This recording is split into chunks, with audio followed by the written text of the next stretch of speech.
Hey everyone, it's been a while, but I wanted to jump on and just kind of talk about how numbers are so important. And it came about because have another client, and we just started working together. And I guess the reason why I was hired for this person was the question was how they wanted to open up a new practice, another location. So they currently have two locations, and for confidentiality, their numbers have skewed, but they're not so far off as far as what I'm going to present to you. But I wanted to at least share with you guys.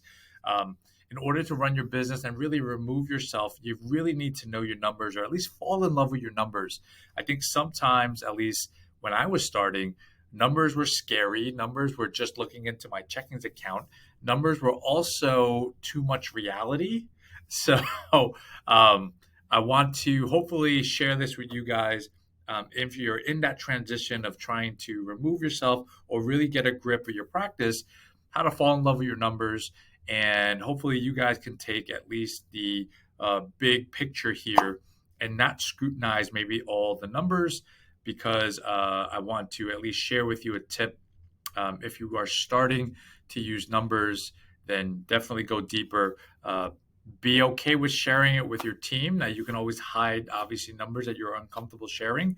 But for the sake of this video, I just at least want to analyze this financial dashboard that's modified for our conversation. But when I coach people or other private practice owners, it's a little bit more in depth. But again, simplicity always wins, because if you don't know how to manipulate your columns or your numbers, then what's the point of reading all these metrics? I do that with marketing for digital.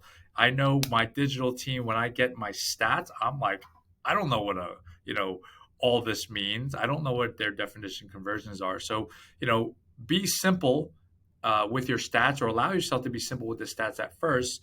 Understand how to manipulate it, and then you can really expand. Okay. So, before I get into this, I want to give you one tip. Always have a goal of every column that you have, or every metric that you have. What's your goal? Number two is, what is it presently at? And number three, when you read your financial dashboard or your metrics or your KPIs, how do you bridge that gap? If you have a goal and your present number is above it, then please go celebrate with your team, because you did not do this alone. If you did not achieve the goal, how do you bridge the gap? What are the steps you need to make in the next 30 days in order to bridge that gap? All right. So here we go. The first thing I always gravitate to is profit. So I want to see, you can obviously a couple of things. When I started working with this person, April 2nd, they weren't tracking anything. So we needed to track something. Otherwise, we would just use our gut. I know our gut doesn't lie, but it makes a lot of mistakes. So here we are. Obviously, there's no numbers set. So we started January to just go backtrack. We obviously have 2021. We want to understand trends. But we also say in the most recent stuff, we need to get cleaner numbers. So I look at profit first. Then I'm going to go and say, okay, cool. Well, you're in the red, but not by much. I want to ask some background story. Is obviously the owner getting paid and this and that? I won't get into depth about that and where to go. But the next thing I want to look at is this revenue per visit. So what is the goal? If the goal is, hey, Karn, we're in network, we average about $60 a session, or 75, or we're highly Medicare, we average 100, or your cash pay. I don't know why people think it's so different, but I'll knock out some columns here. But again, what is the goal? If it's at $75 a visit, then what does 103 say to us? We're above that. So that means that, multiple things. Maybe we have a collections issue, and we're out now. We're finally getting secondaries. Okay. So I won't worry so much about the S, the strategy. The strategy is the easiest part. I just want to read the numbers and just shine a flashlight to that number. Is it good? Is it bad? Right? Is it our expectations? So in this case, if our goal is $75 a visit, then I know that I obviously have a possible collections issue, or we are obviously seeing something, maybe more Medicares, if our average in-network stuff is about $60. So again, it depends on every clinic. Okay, Then I'm moving into bill charges. BC for me is bill charges per visit. If it was a cash pay client, there is just no section for that. We are pretty clean on the numbers. Bill charges means that if our goal is to use 4.1 CPT codes or 3.5 CPT codes, and every CPT code is worth $100, then I want to expect 400. So you can see there's a discrepancy here. This clinic is charging $323 per billed visit, but a month ago they were only charging $89. So bad data in, bad data out. I want to hang out and talk to that owner about the numbers. So obviously you can see the adjustment of just month one. They just started to mandate and track their CPT codes and how they're billing. Okay, bill charges, etc. And I'm just gonna skip to the low-hanging fruit, right? So again, what's odd about this? Payroll is $3,900, but expenses are 14,000. Generally, industry standard, the benchmarker is at 60% that your payroll is of your expenses. It doesn't have to be, but I'm questioning if the owner is getting paid, if they're treating, or even if they're CEO. Obviously, I know that the owner is treating, and I'm worried about this number. So, is the number into the total expenses and it's hidden? That's okay as long as the owner's getting paid. But little things like that, I'm just shining a flashlight. I'm asking better questions. All right, and then again, I want to audit. If we have, if we're only utilized at 55%, again, I ask you guys, what is the goal, and then what are you currently at? If a break even is at 70% of our capacity or schedule, then I want to audit my team. I'm definitely not giving out any kind of overtime, right? Because we are below capacity to breaking even. I'm also making sure that if I have part-timers, am I utilizing my full-time people correctly? Because we have basically, 45% of our slots open. So man, unless it's a really bad month, I'm not sure we really need those part-timers because we can't even fill up our full-timers.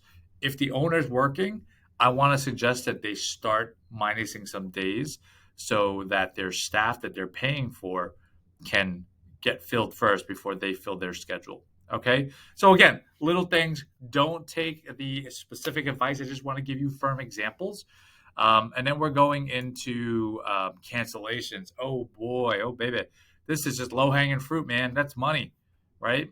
If we don't stop the marketing right now, when we just clean up our systems of cancellations, that is a lot of money on the table, right? $5, $6, $7, $10,000, depending on what the reimbursements are.